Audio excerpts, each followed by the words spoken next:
Hey guys, it's Billy here. We are finishing up our part 5 of 5-part series on Joseph teaching us how to dream.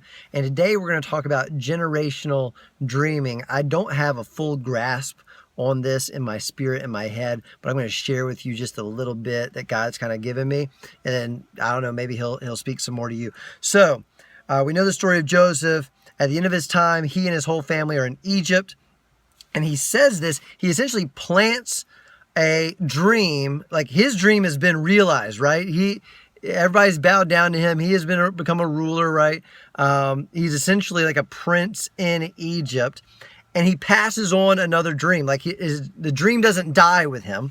And he says in chapter 50, verse 24, to his brothers, "Soon I will die, but God will surely come to help you and lead you out of this land of Egypt. He will bring you back to the land he solemnly promised to give to Abraham, to Isaac, and to Jacob." Now, isn't it interesting? I don't know how much, I'd have to look it up. I don't know. You can look it up easily on Google.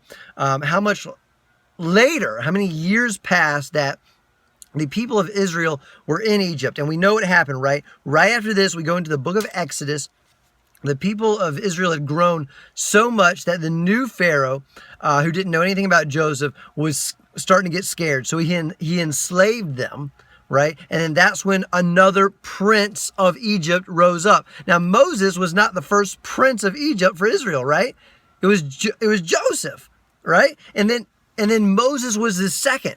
And then, of course, they grow as a nation. They fulfill the promise given to Abraham, and they leave Egypt. They go across the Red Sea, the Promised Land, all this stuff.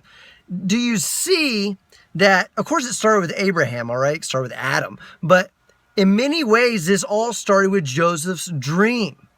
Joseph had to go to Egypt for the people to be persecuted and multiply and grow, and then for a second prince to rise up. And it's like Joseph passed on his dreaming. It's like if you were an acorn tree, okay? You started out as a little acorn. You had a dream to become a big tree, right?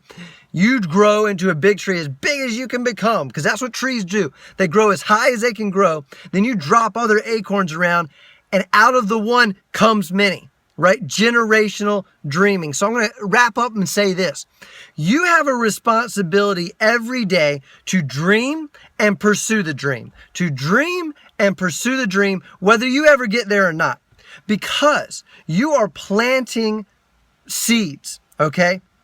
And they're either going to be seeds of doubt, they're going to be seeds of small dreams, or they're going to be seeds of belief and big dreams in the people that come after you. And that includes your children and your children's children and their children's children for generations. It also includes just the people who are around you, who are influenced by you. You have a responsibility every day to wake up and say, you know what? Yesterday was amazing, but I'm going to continue to dream bigger. Or yesterday was really tough and hard, and I almost gave up my dream, but I'm going to continue to dream today.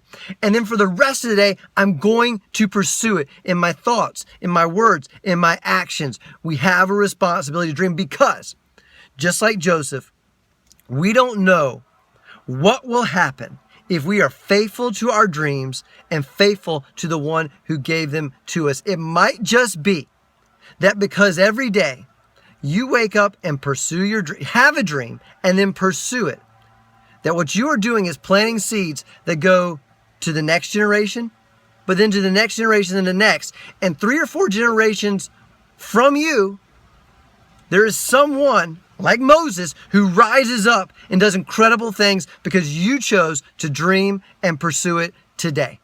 Generational dreaming. All right, next week we are talking about overcoming fear with Joshua. Thank you, guys.